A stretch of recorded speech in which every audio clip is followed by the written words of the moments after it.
Hi అండి, నమస్తే. ఇక్కడ చూసారా, దీనిని రన్నపాల ఆకు అని అంటారు. ఇది 1 ఇయర్ నుంచి మా ఇంట్లో ఉంది.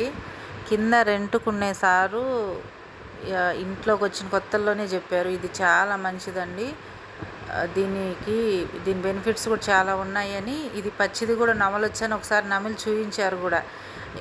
ఏమోలే అని నేను లైట్ తీసుకున్నాను మామూలుగా. కానీ దీని బెనిఫిట్స్ చెప్పిన తర్వాతే ఇది ఎట్లా ఏంటి అని చెప్తాను. ఈ రణపాలకు ఉపయోగాలు ఏంటంటే, కిడ్నీ సమస్యల నివారణ, అంటే కిడ్నీలో రాళ్ళు ఉన్న వాళ్ళు కి ఎంతగానో మేలు చేస్తుంది. ఇది ఈ ఆకును ఉదయము సాయంత్రము 2 చొప్పున తినాలి, లేదంటే కషాయంలాగా చేసుకొని తాగాలి. దీంతో కిడ్నీలో ఉన్నటువంటి రాళ్ళు, అంటే బ్లాడర్లో రాళ్ళు ఉంటాయి కదా, అవి కరిగిపోతాయి. అలాగే షుగర్ వ్యాధిగ్రస్తులు ఉంటారు కదా, ఈ ఆకును తింటే క్రియాటిన్ లెవెల్స్ తగ్గుతాయి. అలాగే షుగర్ లెవెల్స్ కూడా అదుపులో ఉంటాయి.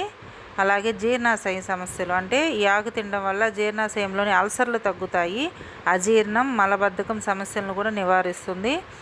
అలాగే కొవ్వుగడ్డలు, వేడి కురుపులు, ఇలా కొవ్వుగడ్డలు వేడి కురుపులు ఉన్న వాళ్ళు ఏం చేయాలంటే, ఈ రణపాల ఆకులను పేస్ట్ లాగా చేసి కట్టులాగా కట్టుకుంటే కొవ్వుగడ్డలు వేడి కురుపులు తగ్గుతాయి. అలాగే తలనొప్పి ఉన్న వాళ్ళు కూడా ఈ ఆకును తల మీద పట్టీలాగా వేసుకుంటే తలనొప్పి నుండి ఉపశమనం కలుగుతుంది.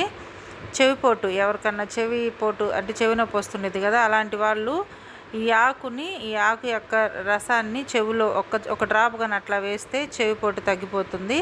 అలాగే జుట్టుకి ఇన్ఫెక్షన్ రాకుండా కూడా చాలా మేలు చేస్తుంది. సో ఇక్కడ ఆల్రెడీ వీడియోలో చూసేసి ఉంటారు. కషాయం లాగా చేశాను నేను. ఒక 5-6 ఆకులు డైలీ తీసుకోవచ్చు. 5-6 ఆకులు నిరభ్యంతరంగా. ఇది ఔషధము, ఆకుకూర కాదు. ఔషధం అంటే లిమిట్గానే తీసుకోవాలి కదా. కాబట్టి ఈ ఆకుకి ఎలాంటి టేస్ట్ ఉండదు, వాటర్ తాగినట్టే. అంటే మనం మామూలు వాటర్ అంత కషాయం లాగా చేసి, అంటే ఒక గ్లాసు హాఫ్ గ్లాస్ అయ్యేంతవరకు మరిగిచ్చాను నేను. అయినా కానీ ఎలాంటి రుచి లేదు, మామూలు వాటర్ లాగే ఉంది.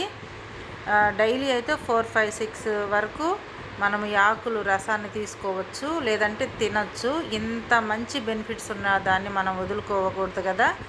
దీని గురించి మొత్తం కనుక్కొని వీడియో చేశాను. మంతెన గారు కానీ గూగుల్లో కానీ అన్నీ సెర్చ్ చేశాను. అలాగే ఈ ఆకు వేర్లు అవసరం లేదు, ఆకుకే వేర్లు వచ్చేస్తాయి. కాబట్టి ఎక్కడున్నా తెచ్చుకొని తాగి.